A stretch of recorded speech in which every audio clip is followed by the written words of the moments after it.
ഇന്നലെ ഒരുപാട് പേര് ഇന്നത്തെ സ്കോർ ലൈൻ 2-2 ആയിരിക്കുമെന്ന് പ്രെഡിക്റ്റ് ചെയ്തിരുന്നു. അതുപോലെ തന്നെ സംഭവിച്ചു. Welcome to Mallu football. ഇപ്പം നിങ്ങൾ ഈ ചാനൽ സബ്സ്ക്രൈബ് ചെയ്തില്ലെങ്കിൽ നിങ്ങളുടെ സപ്പോർട്ട് പ്രതീക്ഷിക്കുന്നു. ഇന്ന് നമ്മൾ ഡിസ്കസ് ചെയ്യാൻ പോകുന്നത് ബയൺ മ്യൂണിച്ച് റയൽ മാഡ്രിഡ് ആദ്യ സെമി ഫൈനൽ ലെഗിനെ കുറിച്ചാണ്.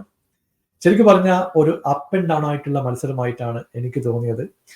കളി തുടങ്ങി ആദ്യത്തെ ഒരു 15 മിനിറ്റ്സ് നോക്കിയാൽ ബയണിന്റെ ഒരു കിടിലം മുന്നേറ്റം നമ്മൾ കണ്ടു. അവര് 3-4 കിടിലൻ ചാൻസുകൾ ക്രിയേറ്റ് ചെയ്തു. ഇവിടെ സാനയ്ക്ക് കിട്ടിയ 2 ഓപ്പർച്യൂണിറ്റീസിനെ പറ്റിയിട്ട് എടുത്തു പറയേണ്ടതുണ്ട്. പുള്ളിക്ക് ഒരു 1-on-1 ചാൻസ് ഉണ്ടായിരുന്നു, പക്ഷേ അത് ഗോൾ കീപ്പർ സേവ് ചെയ്തു. മറ്റൊരു ചാൻസ് പുറത്തേക്ക് അടിച്ചു കളയുകയും ചെയ്തു. ഒരു നല്ല തുടക്കം ബയണിന് ലഭിച്ചു എന്ന് പറയേണ്ടി വരും. പക്ഷേ കൗണ്ടർ അറ്റാക്കിംഗ് എന്ന് പറയുന്നത് ഒരു ആർട്ട് തന്നെയാണെന്ന് റയൽ ഒരിക്കൽ കൂടി തെളിയിച്ചിരിക്കുകയാണ്. ഔട്ട് ഓഫ് നോവർ അവർ സ്കോർ ചെയ്യുന്നു. ഇവിടെ ടോണി ക്രൂസ് എന്ന വിഷനറി മിഡ്ഫീൽഡറെ ഒരിക്കൽ കൂടി ഹൈലൈറ്റ് ചെയ്യുന്നുണ്ട്. പുള്ളിയുടെ ഒരു പാസ് എൻ്റെ പൊന്നോ, വളരെ കൃത്യമായിട്ട് ഡിഫൻസിനെ ബ്രേക്ക് ചെയ്തുകൊണ്ടുള്ള ത്രൂ ബോൾ ഇടുന്നു. വിനീഷ്യസ് ജൂനിയറിന്റെ കൃത്യമായിട്ടുള്ള റണ്ണ്. പുള്ളി ഒരു 1 ടച്ച് എടുക്കുന്നു, നോരെ കബളിപ്പിച്ചുകൊണ്ട് റൈറ്റ് വിങ് കോർണറിലേക്ക് ആ ബോൾ അടിച്ച് കയറ്റുകയും ചെയ്തു. അങ്ങനെ 24-ാമത്തെ മിനിറ്റിൽ 1-0 ലീഡിലേക്ക് റയൽ വരികയാണ്. അലിയൻസ് അരീന അതോടുകൂടി നിശബ്ദമായി എന്ന് പറയേണ്ടി വരും. അറ്റ്മോസ്ഫിയർ ആകെ ചേഞ്ച് ചെയ്തു. ഈ സമയത്ത് ശരിക്കും നോക്കിക്കഴിഞ്ഞാൽ ബയൺ അത്ര കോൺഫിഡൻസ് ആയിട്ട് ഡിഫെൻഡ് ചെയ്യുന്നതായിട്ട് നമുക്ക് തോന്നിയില്ല. ഒരുപാട് മിസ്റ്റേക്കുകൾ ഉണ്ടായിരുന്നു. പലപ്പോഴും സ്ലിക്ക് ആയിട്ടുള്ള കൗണ്ടർ അറ്റാക്കിംഗ് പാസുകളിലൂടെ റയലിന്റെ മുന്നേറ്റവും നമ്മൾ കണ്ടു. 20 മിനിറ്റ് മുതൽ 45 മിനിറ്റ് വരെ കളി കൺട്രോൾ ചെയ്തത് റയൽ തന്നെയാണ്. എന്നാൽ 1-2 ഹാഫ് ചാൻസുകളൊക്കെ ബയണിന് കിട്ടി. അത് വേണ്ട രീതിയിൽ കൺവേർട്ട് ചെയ്യാൻ അവർക്ക് കഴിഞ്ഞില്ല. ഫസ്റ്റ് ഹാഫിൽ 1-0 ലീഡിലേക്ക് കാര്യങ്ങൾ പോവുകയും ചെയ്തു. സെക്കൻഡ് ഹാഫിൽ കുറച്ചുകൂടി കോൺഫിഡന്റ് ആയിട്ട് കളിക്കുന്ന ബയണിനെ നമ്മൾ കണ്ടു. സെക്കൻഡ് ഹാഫിന്റെ ആദ്യ ഘട്ടത്തിൽ തന്നെ സാനയുടെ ഒരു കിടിലം ഗോളിലൂടെയാണ് ബയൺ കളിയിലേക്ക് തിരിച്ചു വരുന്നത്. ഇവിടെ റൈറ്റ് വിങ്ങിലൂടെ സാന പോകുന്നു.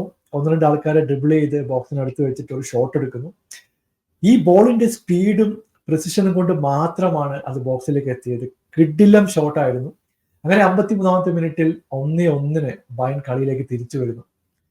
പിന്നീട് എനിക്ക് തോന്നുന്നു അറ്റ്മോസ്ഫിയർ ഒക്കെ ചേഞ്ച് ആയി. ഫാൻസ് കളിയിൽ ഇൻവോൾവ് ചെയ്യാൻ തുടങ്ങി. 1-2 കിടിലം പ്രസ്സിങ്ങും ബോൾ റിക്കവറിയും ഒക്കെ നമ്മൾ കണ്ടു. എടുത്തു പറഞ്ഞ 2 പേരുകളുണ്ട്. ഒന്ന് ലെഫ്റ്റ് വിങ്ങിൽ മൂസിയാലയുടെ പെർഫോമൻസ്. പുള്ളിയുടെ മൂവ്മെന്റും ഡ്രിബിളിങ്ങും ലെഫ്റ്റ് വിങ്ങിലൂടെയുള്ള അറ്റാക്കിംഗ് ഒക്കെ അടിപൊളിയായിരുന്നു. അതുകൂടാതെ ഫസ്റ്റ് ഹാഫിൽ ലെയ്മറും നന്നായിട്ടുള്ള ഒരു കോൺട്രിബ്യൂഷൻ നടത്തി എന്ന് പറയേണ്ടി വരും.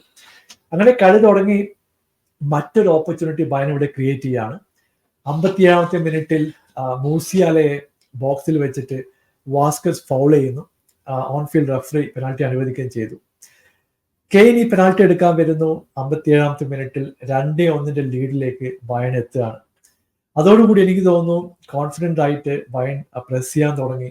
1-2 റിക്കവറീസും കൃത്യമായിട്ടുള്ള ടാക്കിൾസ് ഒക്കെ നമ്മൾ കണ്ടു. പക്ഷേ റയൽ അപ്പോഴും കളിയിൽ ഉണ്ടായിരുന്നു. അവർക്കറിയാം തിരിച്ചു വരാനുള്ള ഓപ്പർച്യൂണിറ്റി അവർക്ക് കിട്ടും. അങ്ങനെ സബ്സ്റ്റിറ്റ്യൂഷനിലൂടെ മോഡ്രിച്ച് ടീമിലേക്ക് എത്തി. മോഡ്രിച്ച് വന്നതോടുകൂടി വളരെ കൃത്യമായിട്ടുള്ള ഒരു പാസ് വിനീഷ്യസ് ജൂനിയറിലേക്ക് എത്തി നമ്മൾ കണ്ടു. ഒരു ചിപ്പിൻ ചെയ്ത പന്തായിരുന്നു. ശരിക്കും പറഞ്ഞാൽ അത് സ്കോർ ചെയ്യേണ്ട ഒരു ഓപ്പർച്യൂണിറ്റി ആയിരുന്നു. നോയറുമായിട്ട് മറ്റൊരു 1-on-1. എന്നാൽ നോയർ ഈ ഓപ്പർച്യൂണിറ്റി സേവ് ചെയ്തു, കളിയിൽ പിടിച്ചു നിർത്തുകയും ചെയ്തു. അധികം വൈകാതെ കിം മിൻ ജായുടെ സൈഡിൽ നിന്ന് മറ്റൊരു മിസ്റ്റേക്കാണ് നമ്മൾ കണ്ടത്. ആദ്യത്തെ ഗോളിൽ ബോൾ വാച്ച് ചെയ്യുന്ന കിം മിൻ ജായെ നമ്മൾ കണ്ടിരുന്നു. എന്നാൽ 86-ാമത്തെ മിനിറ്റിൽ മറ്റൊരു മിസ്റ്റേക്ക് പുള്ളിയുടെ കയ്യിൽ നിന്ന് വരുന്നു. പുള്ളി ബോക്സിൽ വെച്ച് റോഡ്രിഗോയെ ഫൗൾ ചെയ്യുന്നു. ഓൺഫീൽഡ് റഫറി പെനാൽറ്റി അനുവദിച്ചു.